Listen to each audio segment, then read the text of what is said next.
Thanks everyone for coming. Welcome. My name is Kaylee Mason.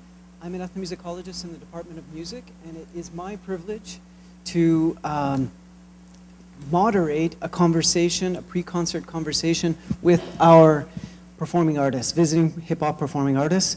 And I guess, oh, that's better. Yeah, I guess what I'd like to do is just start off by giving you a little bit of information about each artist, and then move on as quickly as possible to a couple of springboard questions that I have. And then I'm hoping as much as possible you will participate in this. This is your opportunity to ask questions about hip-hop or about South Asian hip-hop or about a specific artist that you have in mind before the concert. So I'll start off with Yogi B and Natchatra, and actually coming the furthest to be with us here today. It's Kuala Lumpur, Malaysia. Long ways. How many hours, actually? 23 hours. You guys look pretty upbeat for that many hours in a plane. Yeah. Founding member, Yogi B, of Poetic Amo in 1990, and really a pioneering artist in hip-hop, in Tamil hip-hop, the pioneering artist, one could argue, I think. Produced 3 albums with Poetic Amo, a group in Malaysia, and received several awards, including the local Malaysian Grammy Awards, or the equivalent, and as well a nomination for MTV Asia Award as well. Joined up with Dr. Byrne and MCG, so Dr. Byrne, right here, MC Jez, in 2007, is it? When Valovan came out? 2006, joined up. Valovan, their album came out in 2007. And Valovan, by the way, I just asked, and it actually could translate as Champion Victor, in case you're wondering. You'll see the CDs later.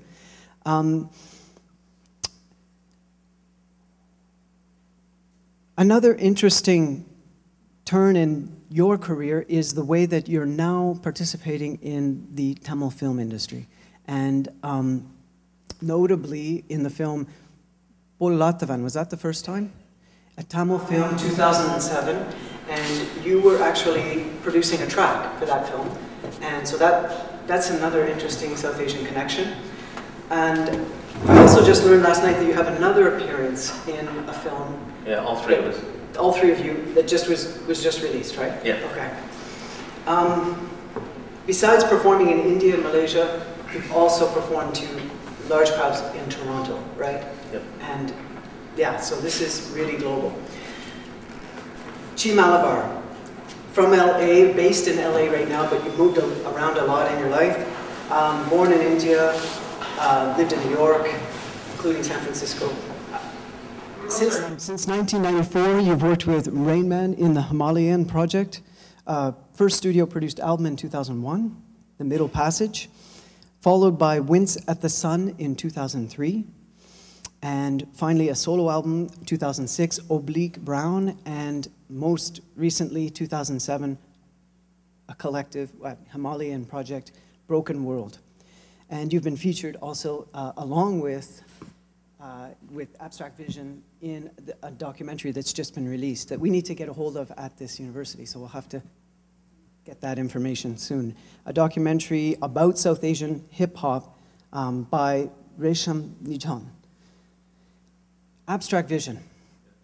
And Ali, over there, yeah, you joining us. And Staten Island, New York City, born in Karachi, 1 year old, you come to New York City, basically, yeah.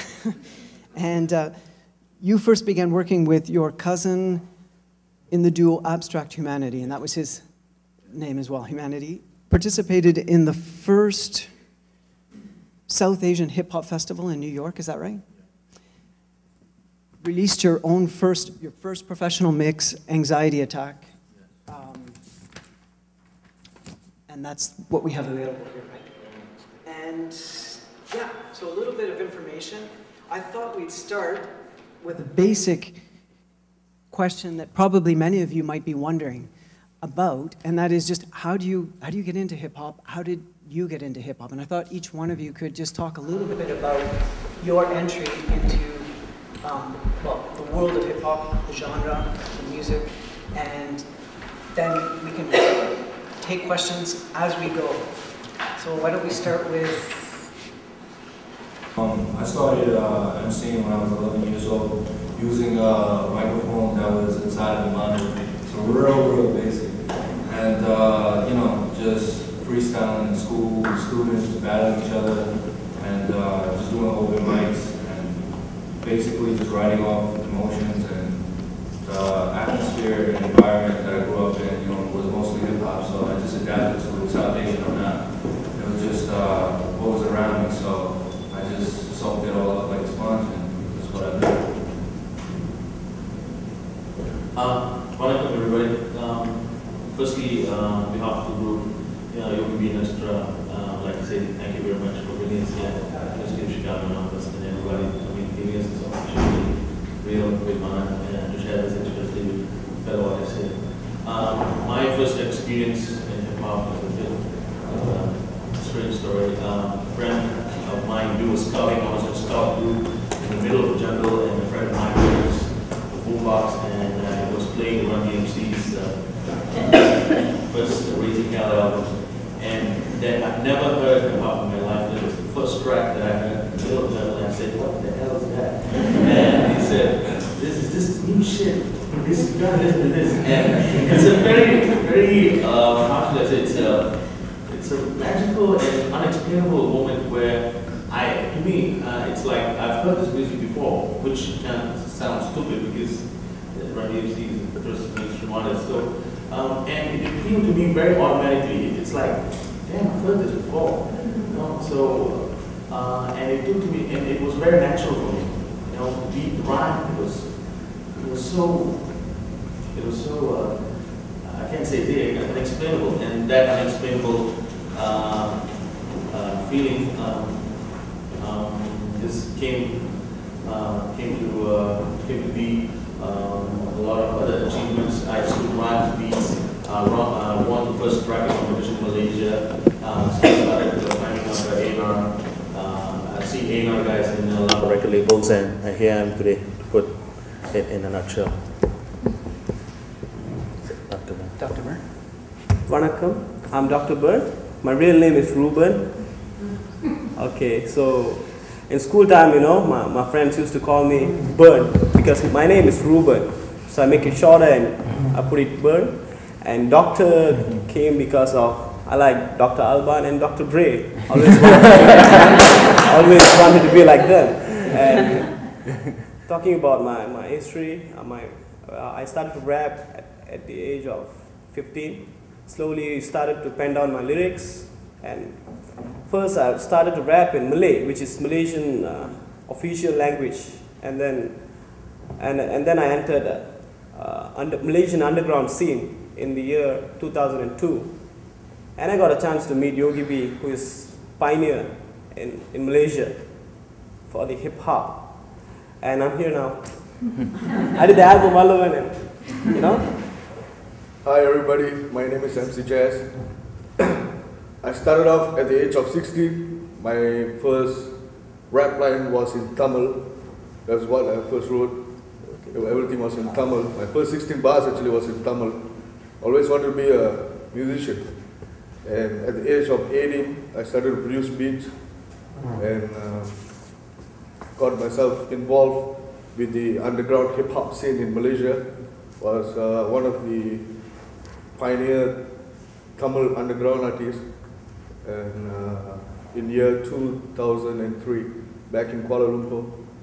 And after that, I met Yogi. He came for my show, and he got me there and said, you know, you want a record deal? And I said, yeah. And then three of us joined and came out with this album called Vallavan. Well, I basically got it. If you grow up in New York, I think it's by default that you get into hip hop. So it's like the mecca of hip hop. So it's just, it was around me. I felt it gave me a rush, and that's basically the reason why. got into it. I started making beats because I felt like I could do it better than the next man. So I just started doing it like that. True that. And that's about it. No, nothing more than that. Were there influences from your cousins too? I mean, oh, outside? No, not really. I don't really have, besides me and my family, no one's really that much of a hip hop head. Like, yeah, he's actually. Which is kind of good because you take from everybody, then a little influence from everybody in your family, and then you could apply it to what you're trying to do. So I think that helped me out creatively, I guess. Instead of just being, exposed to one thing. One of the questions that I thought would be interesting, I mean, the whole premise of this event is, this is rare. This is South Asian hip hop. And so I was wondering about, what makes it South Asian? And, it seems obvious to start looking at the sound and how the sound is put together for, is it using South Asian sources? South Asia is a big place, so the sources, of course, endless. But it's more than that. I mean, just talking backstage a little bit, it's about personal experience, personal stories, and self-identities. Being in a place where you're a minority group. I wondered if each one of you would just say a few comments about, or if one of you wants to start. I don't know who has an idea about what it is that makes your sound or your expression South Asian for you, and maybe that'll help establish in our minds what this is all about and why it's so important. Well, it's interesting. We had a panel earlier and we were kind of discussing this too. And we pretty much came to the conclusion that, for the most part, well, I'll speak for myself, we don't use any South Asian source material at all. It's just straight up hip hop. I think one of the interesting things about being part of a forum like this or a program like this is that it's for the first time you're like, wait a minute, am I a South Asian MC, or am I just an MC who looks the way I do and has the background that I do? Obviously, a lot of personal experiences filter into the music, but it's certainly not, I don't personally consider myself a South Asian MC. I consider myself an MC who's South Asian. So to me, I think that's, and I'm sure it's different, for everyone here. But I mean, I think that's one of the conversations that's being had at this sort of over the last 2 days is that, well, what is South Asian hip hop? And I don't think there's a clear-cut answer because, I mean, obviously with these guys, they rap in Tamil, and it's very much, that's part of the language is such a huge part. And I know myself and Fahad, we don't rap in any other language other than English. So it's an interesting conversation. I'd be actually interested to hear what people think about it. But yeah. As far as me, I was a fan first, just listening to records like Wu-Tang's 36 Chambers, Nas' Illmatic, It Was Written, Reasonable Doubt by Jay-Z. Like, these albums like really influenced me to more so just brought me closer to the art form.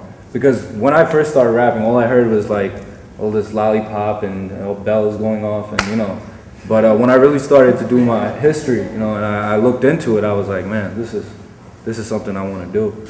And basically, as far as the South Asian element, I'm a Pakistani, and that's my identity. But I'm an MC that happens to be Pakistani, to second what he said. So yeah, we're pretty much on the same page as far as that one. I mean, at one time you told me backstage that Ali, you were actually sampling South Asian sources, Qawwali, other sources, but then you decided not to do that anymore. Yeah, that was early on. It was kind of like a gimmick almost. Then I stopped because I realized it was too cliche and this and that, and a lot of other people doing it. Started doing it, and I don't know. I just don't want to be identified with one sound. What I mean? It wouldn't be unfair, because you're constantly evolving as a person. Exactly. Especially if you do something like within the arts.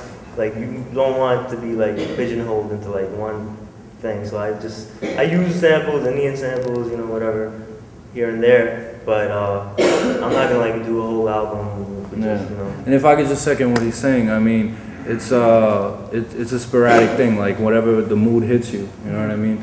So basically, the music resonates from like what mood we're in. You know what I mean? If we hear the right sample, so that might be the direction we take the song into. But it's hip hop is just always evolving. So to hold on to one sound. You know what I mean? It's just not. It wouldn't be authentic. It would be like at a certain point we're not changing, we're not evolving ourselves. And as human beings, we evolve every day. So the music just represents that. Nachatra, Yogi V,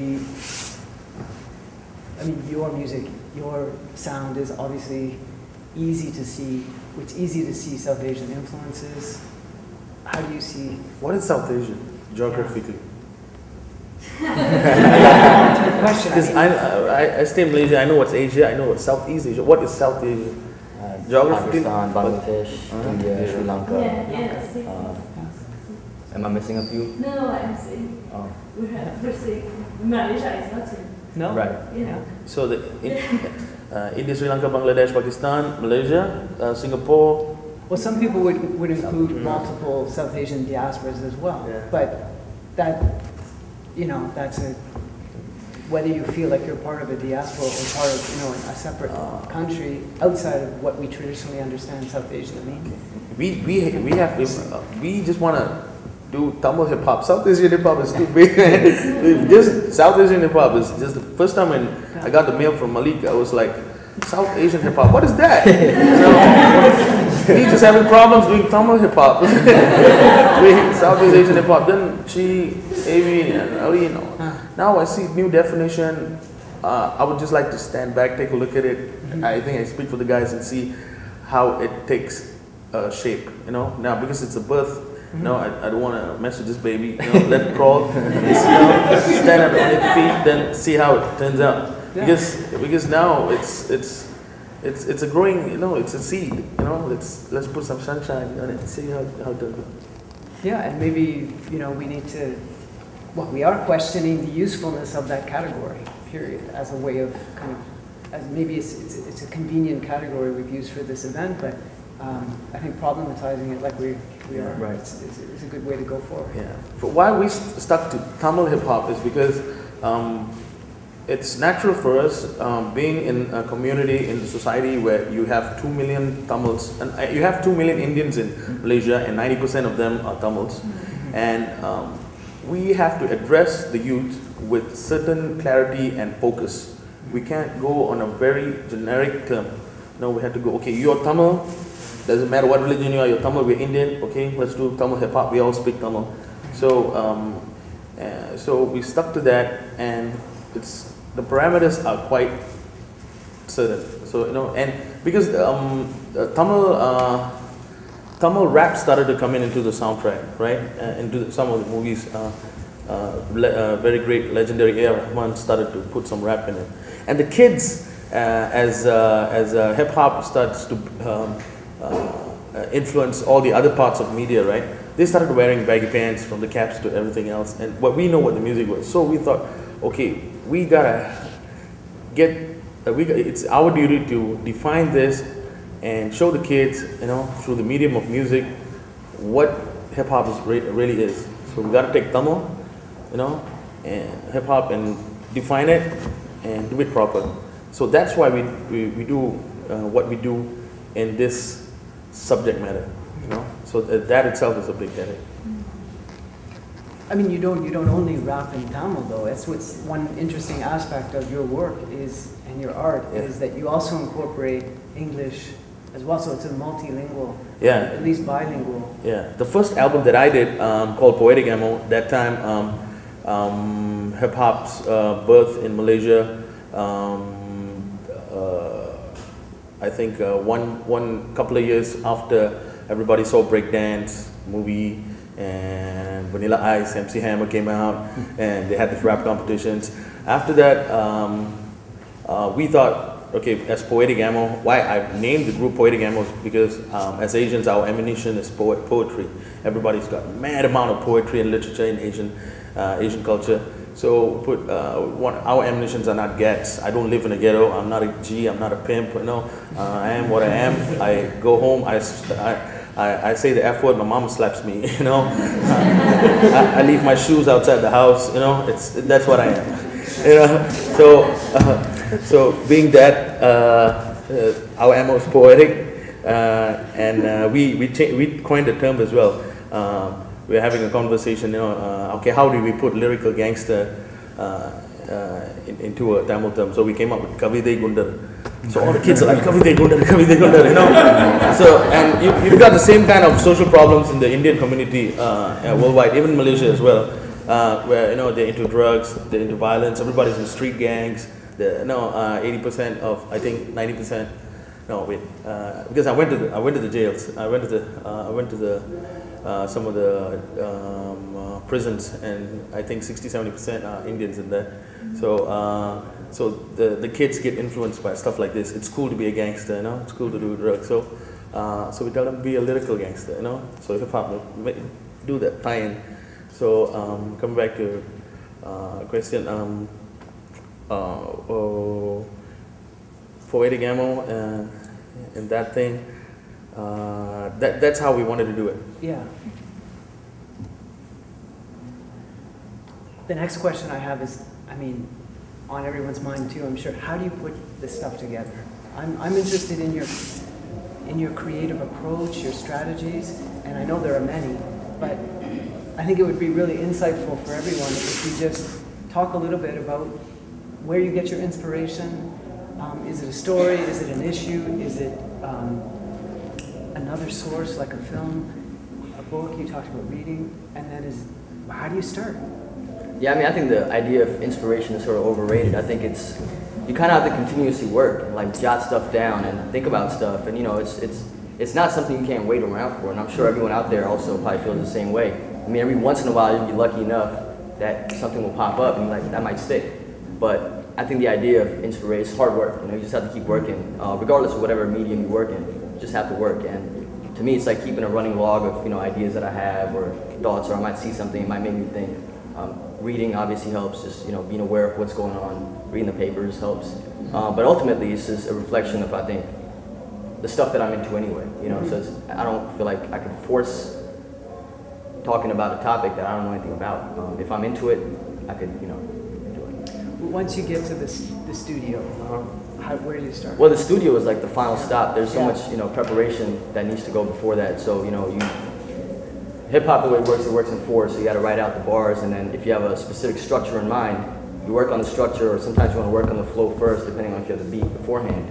So you work on the flow, then you fit the words, and you have to try to make it fit. It's like an equation, I suppose. Hip hop is very mathematical. It's just language of the mathematics of language, basically. But yeah, I don't know if that answers your question, but that's pretty much. Yeah. Basically, my work ethic is, he comes up with the beats first. So you want to go first and just explain about the beats? Because I come second. What inspires me? Well, yeah, where do you get your idea? Inspiration's just been kind of quashed. It's a lot of hard work. Yeah. He's right. It's pretty random. I'll get up like 3 in the morning. If I feel like doing it, I'll do it. Or if I hear some other beat. But really what inspires me is like you hear something, you hear like a really crazy record and you're like, let me go try to top that, or let me go, let me, Hip-hop is very competitive. That's like half of the drive right there. And if you're like a sample-based producer and stuff, it's like, if I sample this right now, I just heard this, I'm watching some crazy old Bollywood movie. That's ill. I'm gonna try to flip it into a beat or something. Like that, it's pretty random, it's not, make some beats. Like, it's just... So you get these ideas? Yeah, it's not really, he's the MC, so he's a little more conceptual when it comes to songs. I just try to provide him like the soundscape. Yeah. So basically, when he provides the canvas, you know what I mean, I paint the picture. And the way I paint the picture is I live my life every day and write it down every day, or almost every day. And then we get behind the mic, or I get behind the mic, and make history, make magic. Yeah. I love you too. You're producing and then you're doing... Producing and writing lyrics? It's sorry. Hey man, you know we took my one off before you. For me, what inspires me is a beat. A beat inspires me. Most of the time, it starts out with a beat.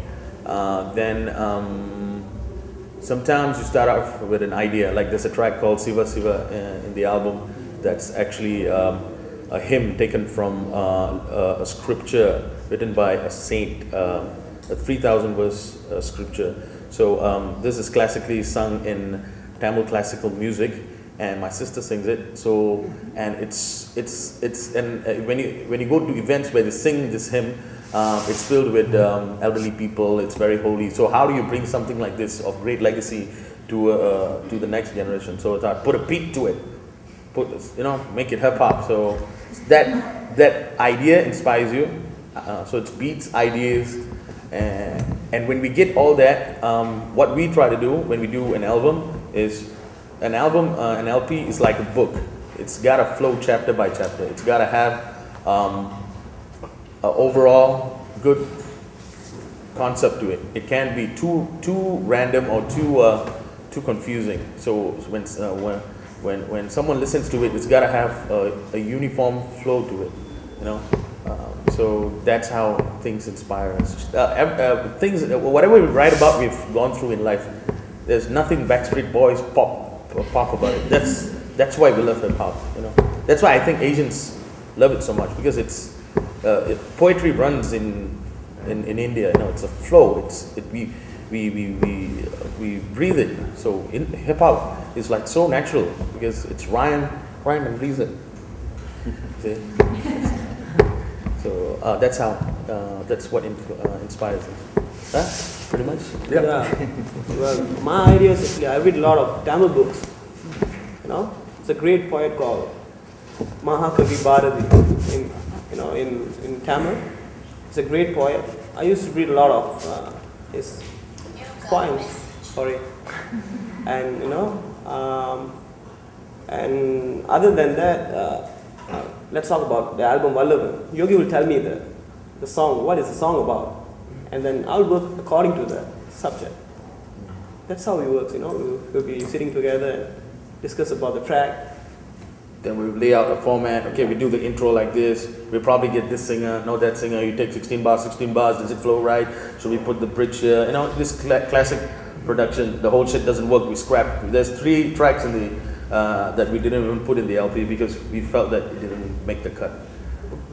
Yeah, that's how it works. Then you never know whether the album sells because you're doing Tamil hip hop. We never know we're coming here. Tamil hip hop never done before. Never been done before. It's almost surreal. It's like a dream. You never knew we put out this stuff and you get 2 million hits on YouTube. It's unbelievable. Then this will inspire us for another song. That's how we do. You have spoken out most of the things, So you're, yeah. Yeah. For me, fat kick and snare, and Tamil language inspired me. I just want to add something. We don't rap in only 2 languages. We can rap in Malay. 3 languages. That's why I said multilingual. Yeah. Sorry. Jazz a beat producer. Tell him about beat. And then another thing is whatever that happens around me, that's what inspires me every time. I keep focused and thinking to myself that the only thing that I have to do is just make hits. Just go on and make hits.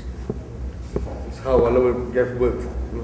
I produced 3 tracks in the album. Yeah. When you talk about conceiving of an album as a whole, as a set of parts that have to somehow be linked or integrated.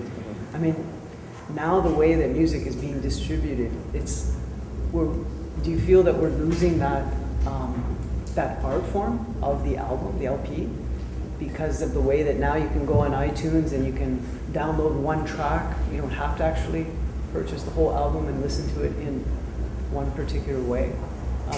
Well, I think it depends on the kind of music you listen to and that you like. If you listen to mainstream music, chances are you aren't, well, when I say mainstream, I don't mean all music, but if you listen to pop music or whatever is hot on the radio, chances are you're going to get that song.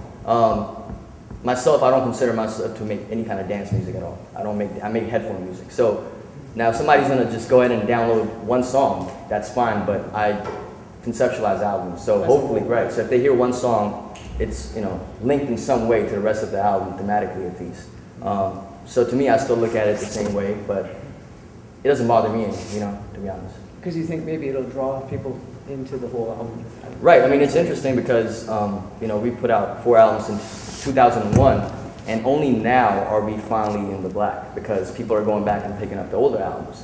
So to me, I still look at it as, well, if you're an independent artist, you're sort of working in the long term and you're not in it for the immediate dollar, because we were in pretty much, you know, in the red for a long time, you know, because we were just self-producing, putting it out, and the business behind that is even harder than making music. That's the real art, is selling the music. It's really difficult, you know. But hopefully, if you're consistent and keep making music, people will go back and pick up your older catalogs. So. Right. Yeah.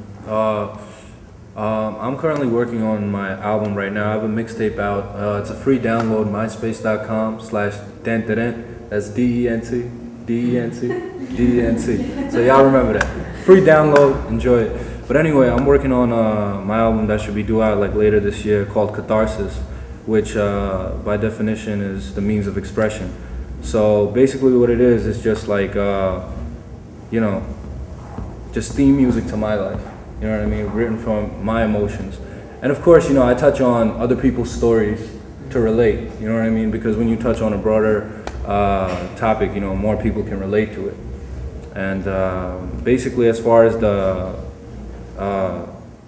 conceptually speaking, like, it's very important to make an album and have it be thematic.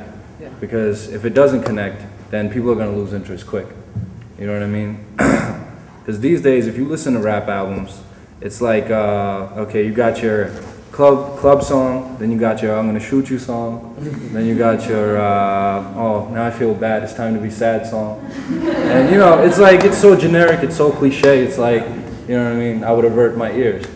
But to keep it to the true essence of hip hop, you know, to be thematic, to be conceptual, and just to be yourself, you know, without all the whistles and balloons going on. So that's what I do. Jessica. I don't know if it's important. Anyway, you said that it was competitive, and you also said that if there was a method to the madness, so to speak. There's a scheme that you have. How much is that? How do you make that scheme with concern for the competition that you're dealing with? What kind of competition is there? There's no concern for the competition. I think what he's talking about is more of an artistic competition. Yeah, it's not. Where it's, you know, it's about hip hop is rooted in that, and just it came from signifying, right? So signifying and toasting, where you're sort of going back and forth playing the dozens. That's what hip hop came out of. Like, I'm funnier than you. I'm clever. I'm, you know. Exactly. I can hit you with a better punchline. So it's, you know, so that's where it comes out of. And I think ultimately, I think any person that's dealing in any kind of creative work is going to be competitive based on what they listen to. And I don't think it's necessarily a bad thing. It's just, okay, that person did this, I have to up that. No, I'm interested in the creative process in terms of its conjunction with the competition that you're dealing with. I mean, there are other artists out there that you're playing against, right? What kind of things do you guys talk about when you're jarring with each other? Come to the show. Well, I mean, I will. Okay. But, you know, I'd like to just hear a couple of all kinds of stuff. Everything from the crass to the, you know, I hate your mom to, you know, like, I mean, but it's like I said, it comes from signifying. It comes from, you know, from playing the dozens. Like, that's how we all, for the two of us, that's how we started. We came up in the battle circuits, right? So you would battle and freestyle and do all that. And that's all about, you know, how quick are you on your feet? How quick are you to improvise? And, you know. So what about when you're making a track? What do you mean? Like, what are you thinking about when you're making a track?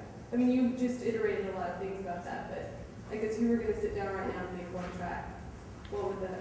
Well, it depends on whatever track that you're trying to make. You know, obviously, if it's a song about, I don't know, a lost love, you're not going to be, you know, throwing barbs in there or cursing somebody out. But, you know, if it's a song about competition, because hip hop is about, MCing is about I'm the baddest, get on the mic, prove it, right? That's, in essence, like that's where a lot of hip hop comes from, the competition of it all, right? So it would just depend on, you know, I could make fun of your shirt. If you're a competitor, I could say, you know, your shirt is, I'm not saying you specifically, but I like your shirt.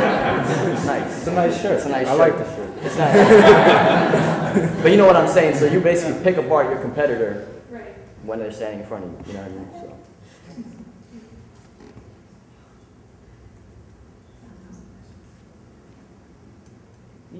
I'd like to get back to the question of which you started to raise, what's South Asian about South Asian hip-hop, which, as I understand it, actually has been narrowed down a little bit now by more about what is Tamil about Tamil hip-hop. So a lot about that notion seems to be tied to the language for you guys, if I understand that correctly, right? I mean, you say we speak Tamil, it's a language we all speak, that's why this is Tamil hip-hop, it's not South Asian hip-hop, what is South Asia, right? I'm not sure what, I'm not to say I don't know what South Asian hip hop is. It's a very general understanding. We're here with South Asians, we're in hip hop. Yeah, it's simple as that. That's pretty much it. That's it, you know. But and to go define it more specific. I mean, to be very specific, I need to think about that South Asian hip hop. But Tamil hip hop. It's very clear to us, you know, it's hip-hop in Tamil, but I was thinking about this. I think, you know, eventually if one of the small dreams I have comes true, which is meeting Russell Simmons, and if I do meet the dude and tell him, no, if we get, recognize South Asian hip-hop, you know, and Tamil hip-hop, you know, get a credo or get a creed or I don't know, some kind of guideline, I don't know. But this is totally different from hip-hop. You know, hip-hop is so free, right? But I want to do that because then the kids will understand what this is, Tamil and Tamil hip-hop is. Because this thing is too powerful. The thing with power is not power, but control. Don't want kids to take this thing and we all agree that hip-hop right now is quite boring. It's all, can't say booty and I can't tell you, it's too vulgar. You know, it's all about, it's too crunk. It's too crunk. You know, you missed the message. I mean, all due respect to Mr. Little John, but, you know, so we need to set some guidelines, and that's why we wanted to define Tamil hip-hop, you know, so that we tell the kids and we by ourselves know, okay, this is what it's gotta be. Because, why so is because the language Tamil is spoken by 80 million people, okay, and they've got and you've got orthodox, very stringent mama papas, you know, all over the world who are watching what we do with this language. It's very sacred to them. It's very sacred. It's a language that has tons of literature, you know, and poetry, and it's a mountain, you know, it's one of the oldest in the world. So, you know, it's like, you know, so it's too sacred to them. So we've got to be very careful. Then we got to be careful with the hip hop heads. You'll be saying, like, what the hell are you doing? You know, what the hell are you doing? It's like, how do you do, you know, it's like fusion food.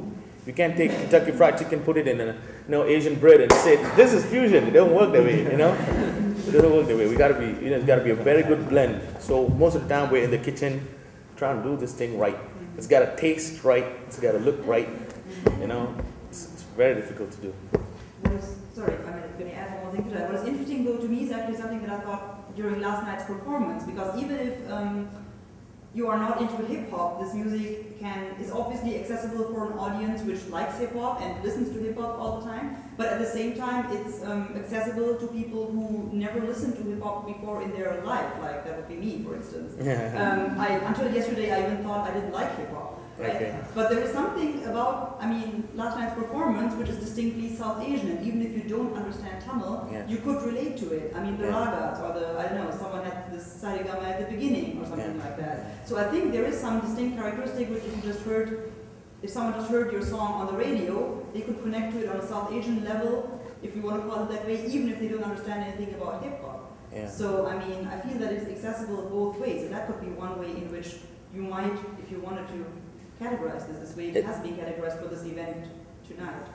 I agree with you. I was telling Chi yesterday during soundcheck that I saw his album in the Rex in a music outlet called Landmark in Chennai, Tamil Nadu, South India. And he was like, really, I gotta get royalty for that, man. I didn't know how that ended up there. And I said, you famous, man, Himalayan project. I've seen it in a lot of places. And he said, really? That itself is inspiring to the youth. Whether that is like an Indian doing hip hop. That's it. They relate to that. That's a force there for themselves. Well, I want to bring up one thing I think that's very important that hasn't been brought up, is that it's very important as an MC who's not black, working in a black art form, to really understand the culture and really do it justice and not use it in a way that I think any one of us would, people that are, the godfathers of the music would be embarrassed at. It's really important because I understand that this wasn't something that was given to me. I wasn't born into it. Something that I took on because I felt I connected to it, and it helped me explain myself to me. But I think it's really important to understand that. So we have to be careful when we talk about South Asian hip hop. It's nothing that I'm doing is original or new. It's been done. I'm just adding a different layer, to the dialogue in America about race or class or ethnicity or gender, sexuality. I mean, finally we get a chance to participate in the dialogue because it's been a white and black dialogue. You know what I mean? So I think it's really important to think about in that sense and not really say, oh, this is great, you guys are doing something new. I personally don't think, I'm just adding another layer to the conversation. So I think it's really important to understand that it is a black art form, born in America, out of very specific circumstances that I think some of us, all of us relate to it in some way. You know what I mean? So I think that's just important to put out there because it hasn't been brought up. I don't know. Well, like you're saying about it being a black dialogue. No, it says black art form. Black art form. Yeah. It's a black art form because of the political undertones of hip hop and like its genesis. Like it comes from sort of like Black Power movements and civil rights. And it's like kind of like the baby of that dialogue. So, as South Asian hip hop artists, what political framework are you guys working in? Like, what are you really saying other than like, I lost the love, or like, I sold crack on the sidewalk, or like. Well, I never sold crack. Like I said, I don't think I'm doing anything new. That's my point exactly. It's like I don't think that I'm out there doing anything that different than it's been done. It's just a different perspective because people haven't heard it before. You know what I mean? But like also going along with like what you were talking about black art form, like what about hip hop speaks to you as opposed to like jazz or like another black art form? Right. Well, I think initially, like I said, I came to this country when I was 12. My initiation into hip hop was like NWO and Ice Cube. Right. Like to me, Ice Cube taught me how to think about race in America. He gave me my views initially. Right. And I was like looking around where I lived, my neighborhood, my school, and it made sense to me. And that's what I gravitated towards, and also with the confusion about being the only South Asian kid in a pretty much all black school. So not really knowing, but obviously if I grew up in the suburbs and somebody gave me a Pink Floyd album, I would have probably gravitated to that. So I think, seriously, and I like Pink Floyd. I like Pink Floyd, but I didn't hear Pink Floyd till I got much older, and I was like, this shit is dope. I wish I knew, so to me it's not like something like a conscious decision that I made, I'm gonna do hip hop. It's just something that was the most immediate, accessible thing to me. And it's also very cheap in the beginning to make, because all you need is somebody else's instrumentals, a cheap Radio Shack mic, you plug it in, and there you go, initially. Guitars, all those things cost money, which I didn't have, and neither did my family. So it wasn't stuff that I could, be around, right? Sorry, you have a question? The specific issues we face as Tamils in Malaysia. So, like, saying about injustice and Fiji, like, can you just talk a little bit more, about that? So, for those of us who don't really understand Tamil, to sort of relate to what you're saying about in your songs. Subject matter in the songs. First track is called hip hop, Tamil hip hop era. So, it's a new beginning. It's Tamil hip hop era. It's exactly what it says. Second one is called Madai Tirundu.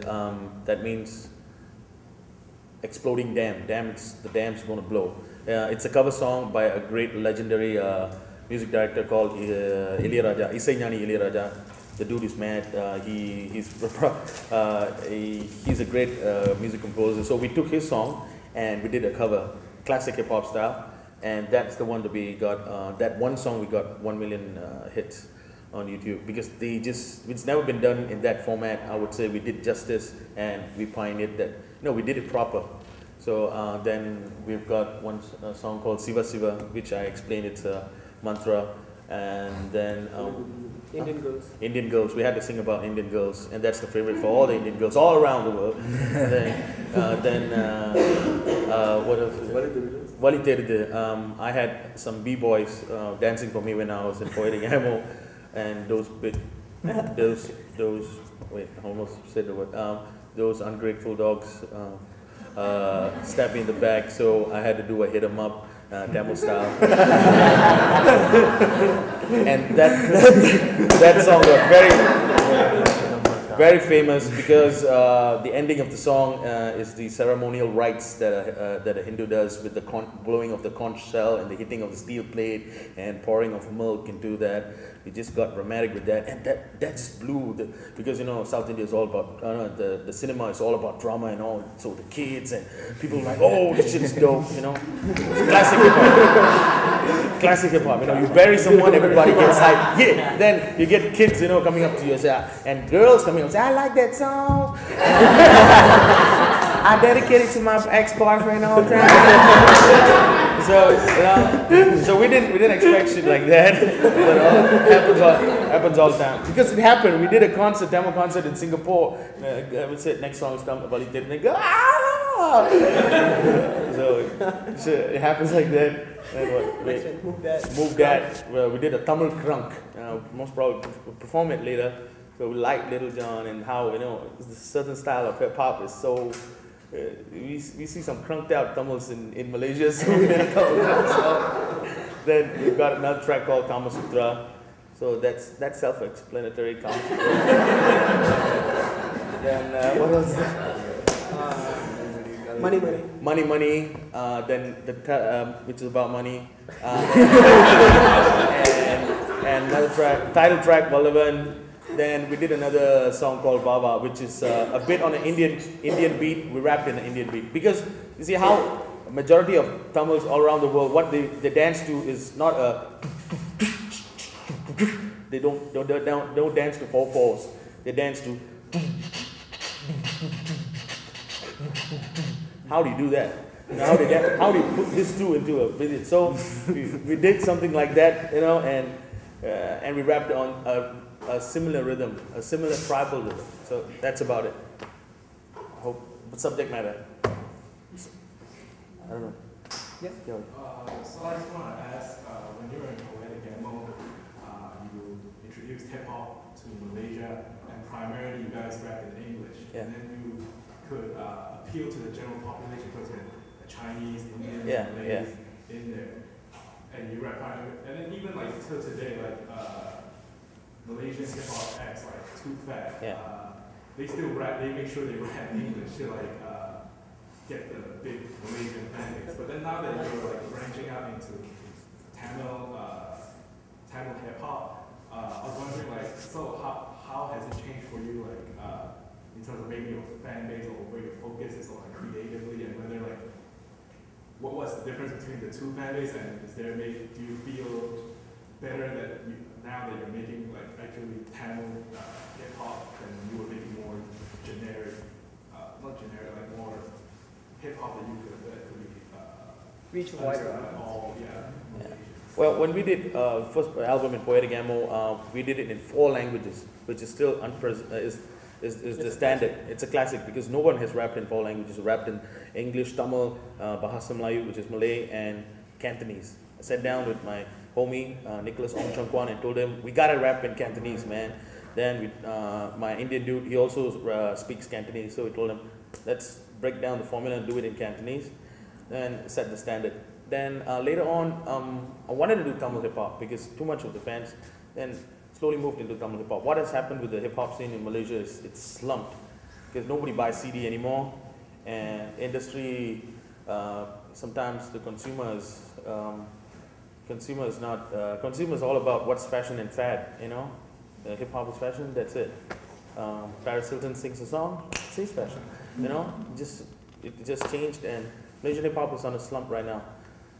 So for me, it's I'm happy that I'm doing Tamil hip hop because it's a big thing for me. But Malaysian hip hop in the language of English, commercially and as a business model, is for the record labels there is in bad news. Bad. New fan base. New fan base is huge, man. Because now I go to the streets.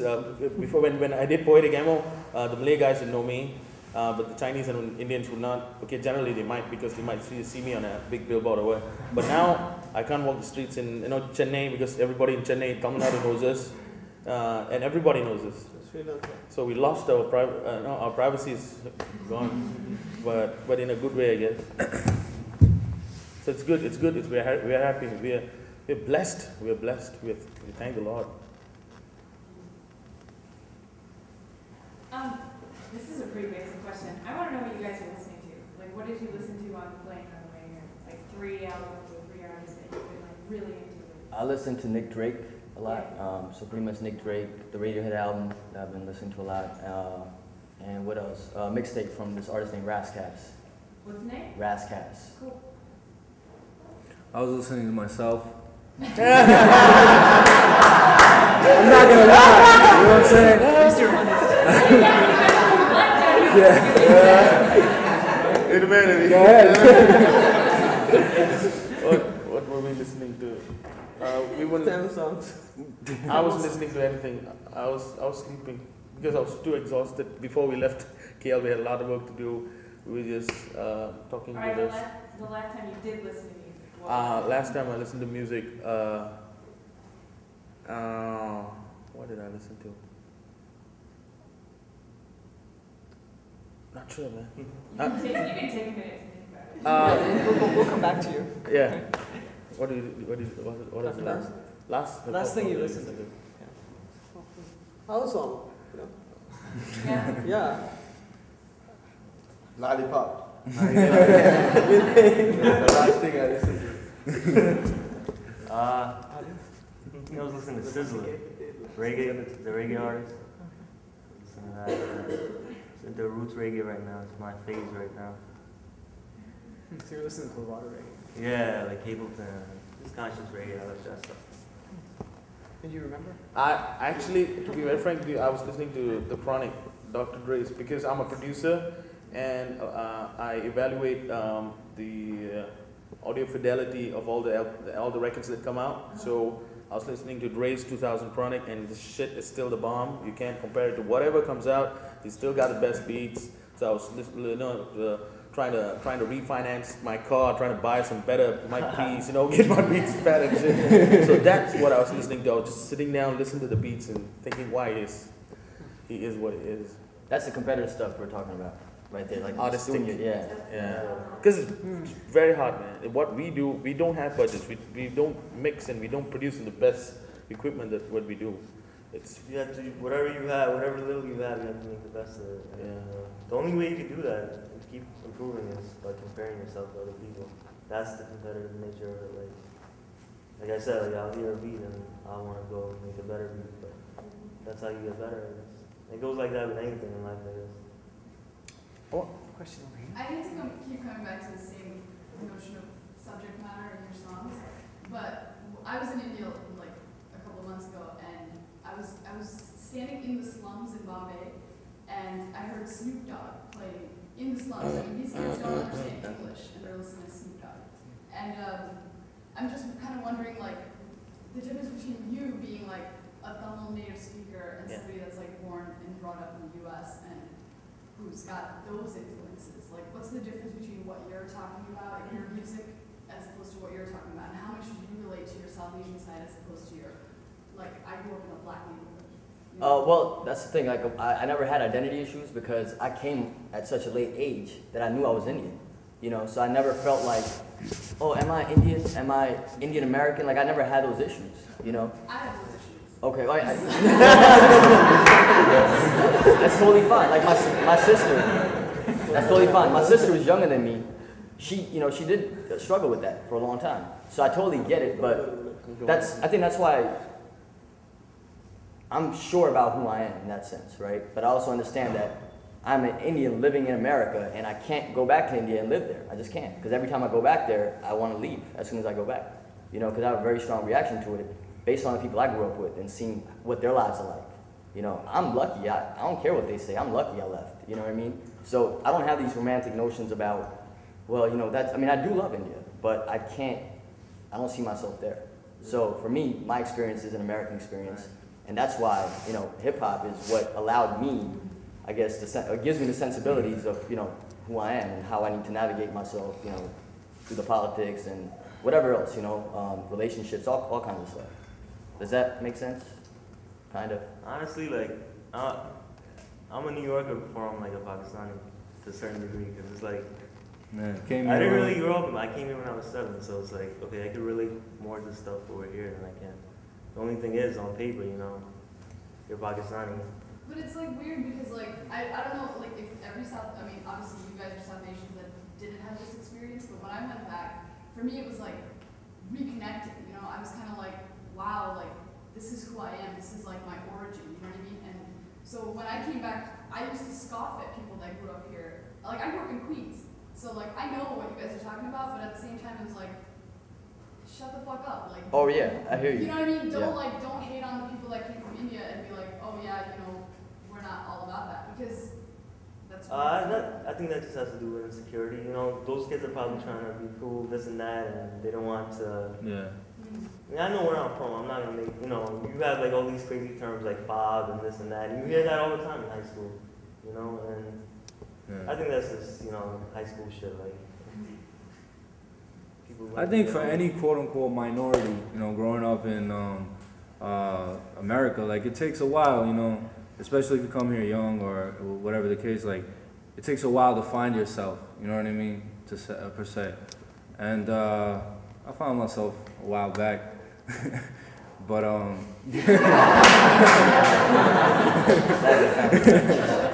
yeah, man, you know what I mean, boo-hoo. But yeah. I found myself a while back. What was the question again? Just like what's the difference between quote unquote fob hip hop, like what? Fob. Oh, that's a new term now? Fob. I mean like if you're rapping in a South Asian language, like I would assume that naturally your subject matter is a little bit different than somebody who grew up in the US who isn't that in touch with his South Asian title. That's obvious. Really yeah. No, like my house, my home structure, you know what I mean? I'm Muslim, you know what I mean? So my parents are, you know, fairly religious. They pray 5 times a day. And I adopted to a lot of those customs. And those are very much a part of me. And I think those fuel my morals and my values that I live by. You know what I mean? No matter where I'm at, I remember where I'm from. So with that established, I don't need to go out and be like, oh, you know, I'm South Asian, I'm this, I'm that. You know, I'm just an MC doing my thing. And, you know, as far as, like, I don't think, like, it's a conscious step to be, like, to try to distance myself from my culture. It's just, I feel like it's a natural thing. Like, you know what I mean? You pick your own level of involvement in your culture, you know what I mean? So whatever comes naturally to me. I don't go out of my way to be, like, I don't know, to adapt to a certain standard that I'm per se supposed to live by, or, you know, whatnot. So. What's your name? Nas. Nas. I would like to add to the first question you asked. Whenever I think about hip hop, I think how, to me, every time I think about hip hop and how I fit into it, I think how what it is at its core, at its birth, when the DJ Kool Herc, a Jamaican guy, a DJ, spins records, then this art form begins. So then you've got MCs, African Americans. Now, if you take and dissect hip hop, okay, started out with records and DJing. DJing is Western style. It's I would say it's American, it's European. Okay, then you got records. Records, the format that was developed by Philips, which is Dutch. Then you've got a turntable made by Japanese guys, right? Then you've got Africans. Then you got they're living in America. So you've got Africans, and you've got America, okay? Then there's a lot of aspects to hip hop when you just dissect it, right? You can't take one element out of it. Imagine if you just take turntables. Techniques didn't make the Mark II. Philips didn't make the record. Africans, you take the African equation out of it. Or you take America out of the African equation. You think you'll get that? No, it's a beautiful thing. It's all these things come together, but at its core is the soul of that one person talking about his personal struggle. That's what hip-hop is. Yeah. Everything else everything else is just body, skin, language. At the core is that's the soul of the music. That's what everybody can relate to. Because in Bombay, if they're listening to Snoop Dogg and he's pimped out, what's my mother? They can relate to that because it's pretty much like I can relate to that because basically that is how Shah Rukh Khan is thinking. What is my motherfucking name? What is my, it's the same experience but in a different vibe. So they understand it. They understand it. In the core, the emotion, it's relative. It's the same. And to add another thing, I think a lot of it is escapism too. And I don't know how much of the lyrics they actually get. Maybe they do get it, maybe they don't. But a lot of it is escapism. That's why we have sort of versions of hip hop that we're fed, on MTV. It's all escapist stuff. It's like, this is the life you could have if you were me. This is what you could have if you sold this. So, I think beyond just the superficial stuff about hip hop, it is an art. There's so much craft that goes into it. There's a lot of artists that don't get recognized, that are immensely talented, but because the way the music industry was set up, until recently, was to simply single in on, okay, well, this is how we're going to project hip-hop rappers. This is the only mode that, model that you could have if you want to sell records. So, I think there's a lot of variations in hip-hop, too. If you just, really listen to it, the wide range of stuff that's available. And hip-hop as a music and what you see on media, on MTV, is a total different thing. I saw, Jay-Z's new album coming out in a boardroom meeting, like 15 executives sit down. That's hip-hop right now. It's like a marketing plan with finances, accountants. That's hip-hop. Like, wow, man. Without that, what would hip-hop be, So that's in the equation as well. So you got, you got business, you got economics now in hip hop. So it's a lot of things that bring this beautiful art form to life. So I feel very into it because I relate to it at a core level. If we took the Tamil language, it would be something very different. There must be something particular about the language, and I know Sasha wants to ask a question, so that's a good segue. Yeah, I want to ask that very question. Because you're saying you're reading, Bharati and Tirumandram and stuff like that. So, what else can you think of? Do you think that the hip hop you're doing is like a natural extension from, you were talking about this last night, Melisai to Solisai? Is that, going from the Mahakavi to Kavita Gunda, is that like a natural thing that is now happening? Or? For me, sir, I started off singing religious hymns in temples, and those hymns were penned down hundreds of years ago. So for me, when I heard hip hop, it was like almost the same rhymes but on a beat, and they write rhymes. So what's so different, And it's a message. It's always the message, So for me, it was a natural transition, and I'm at core. I'm basically a Hindu. So for me, they've got rhythms when you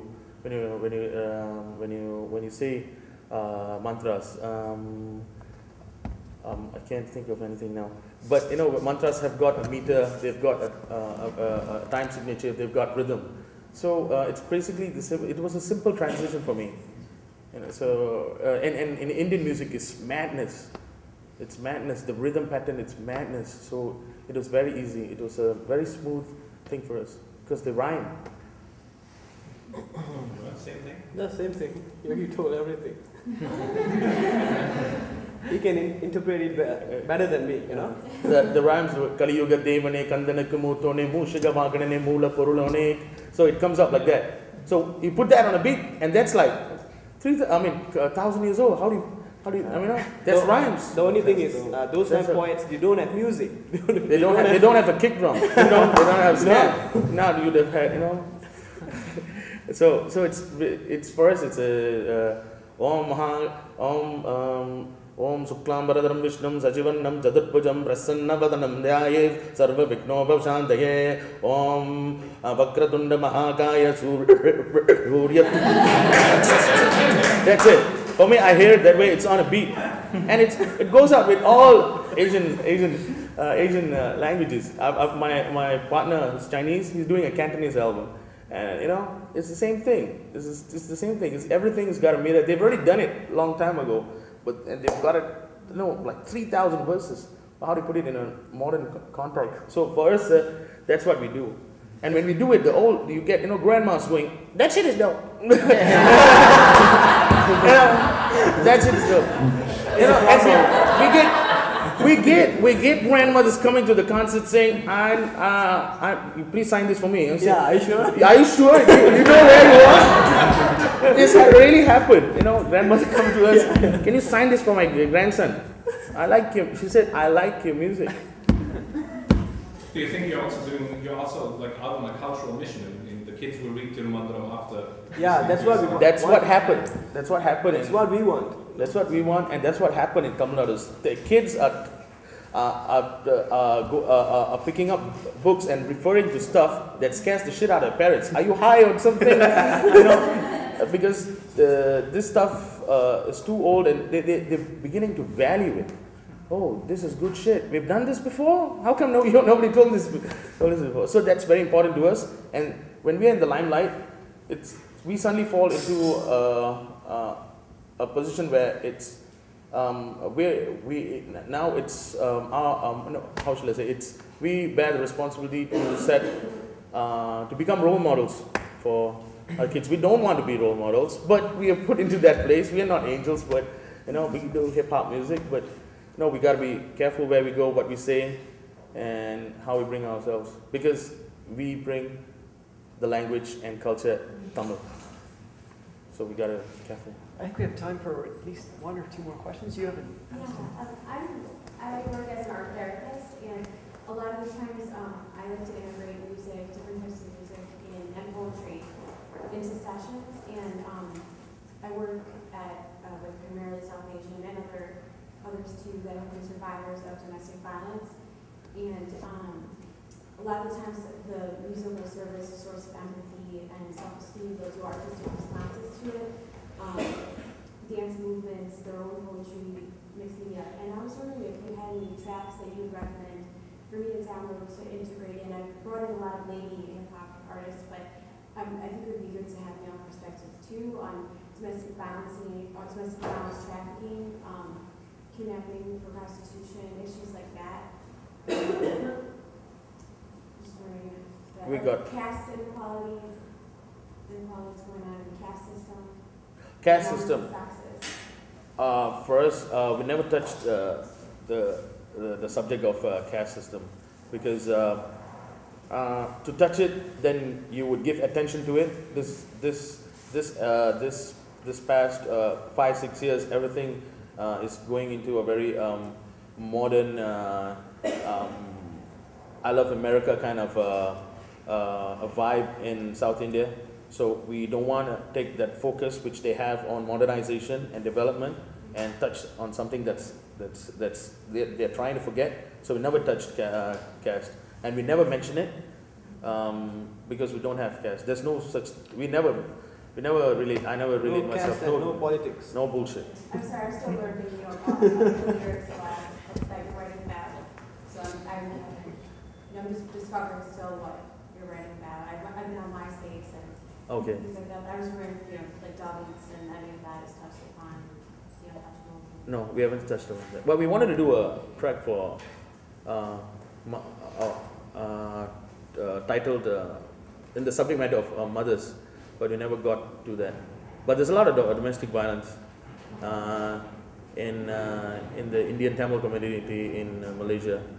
But I think it's getting better. It's getting better. Modernization is helping a lot. Yeah. And you talk about the role of your faith too in some of your songs. Faith? Yeah. Faith, we talk about faith, but in a very, how shall I say, in a very friendly manner. Because we live in a Muslim country. We live in a Muslim country. Our brothers, literally our teachers, our neighbor, everybody's multi-religion. They are Muslims, they are Christians, they are Taoists and all that. So for us, we touch it in a very specific manner, and it goes directly to people who are Hindus or Tamils. You know, we don't promote this music to promote religion. You know, we don't do it that way. Yeah. And Malaysia is a beautiful country. We got people of multi-religion, multicultural people just live in harmony. So there's no issues for any friction there. Last question. Okay. So you guys were talking about like sort of like working with Cantonese artists, Cantonese language artists, and things like that, and sort of how you were saying about adding to like another level to this dialogue in hip hop, like other than black and white dialogue. Have you guys considered like collaborating with artists that were elsewhere globally? Like I know like in Iran they have like a really huge underground hip hop scene in Iran because they have like all these laws that don't allow music to be, you know, and so a lot of the hip hop in Iran is very like, it has very traditional beats and very traditional like sort of undertones and things like that. And the like one of the most famous groups in Iran, they actually take like, I think it's Rumi poetry or something, and they like put it to beats like you were saying about the mantras and stuff. So I was wondering if you would ever be interested in kind of collaborating with groups around the world. Of course, it's music. We'll be interested as long as the subject matter is relative.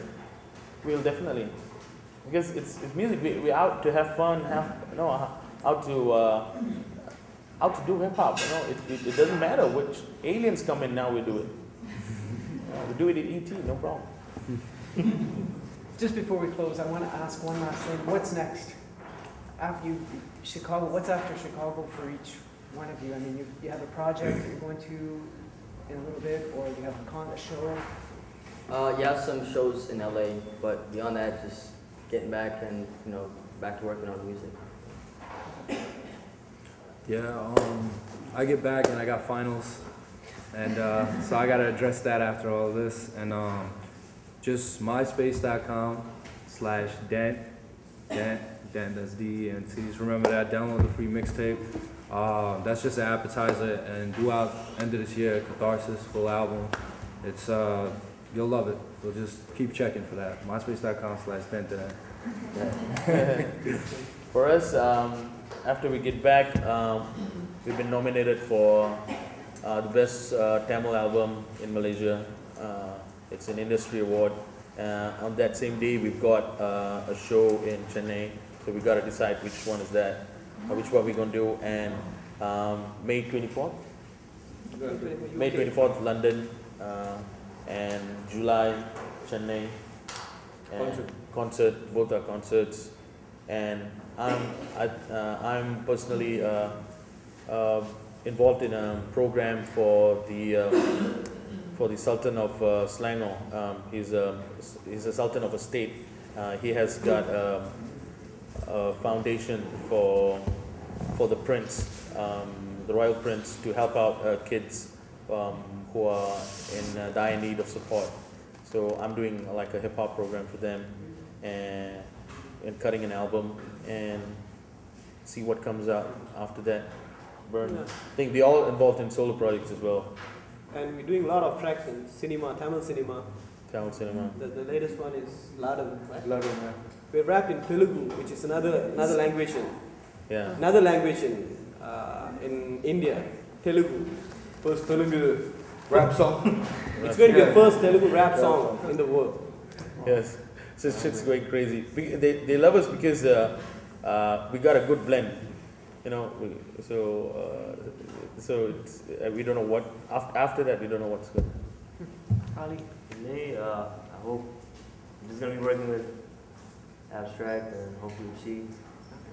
And we actually have a website. It's not out right now. illmindsinc.com. This is a This is the collective you're talking about. Yeah, it's like a collective of friends. It's just me and Abstract. Sometimes Chi shows up. And another one of my friends, Bengali friends, and a Puerto Rican kid.